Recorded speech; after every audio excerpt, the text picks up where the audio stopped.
Joining me now is Dr. Fiona Bull, who co-wrote the WHO study. Dr. Bull, thanks for joining me on Euronews Now. The figures are astounding. Does the scale of the problem surprise you? Well, not really. We have been seeing numbers like these from individual countries in recent years. And of course, we've been looking at this issue for some years, given that there's a global target to increase levels of physical activity.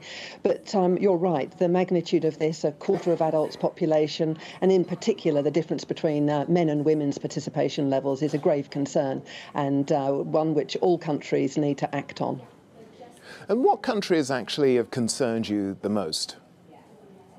Well, we're seeing different patterns, and there's quite a lot to be concerned about. But focusing on the Europe, for example, the data show for the category of high-income Western, which includes Europe as well as North America and Australia and New Zealand, we're seeing the trajectory there in these new trend analyses showing an increase in the last decade or so, a 6% increase, and nearly 1/3 of the population being inactive. So this region in particular is of concern, and the strategies that we know can work really need to be given higher priority for implementation.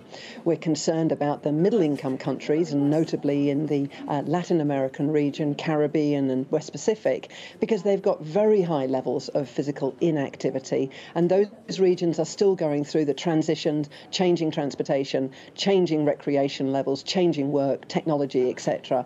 So really the data show that they are on the trajectory to the same levels we're seeing now in high-income countries.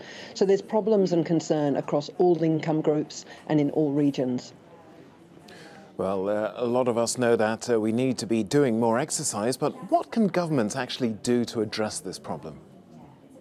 Well, this year, the countries actually asked WHO to provide answers to that question. And in May, we launched the new Global Action Plan on Physical Activity, providing clear messages and clear recommendations of evidence-based strategies. So there are quite a number of them, but if I could highlight one or two, it's looking at the environments. It's actually harder to be more active because the facilities for walking and cycling are not necessarily well maintained or even present. So we need to look at the environment in how we support the opportunities for everyday activity.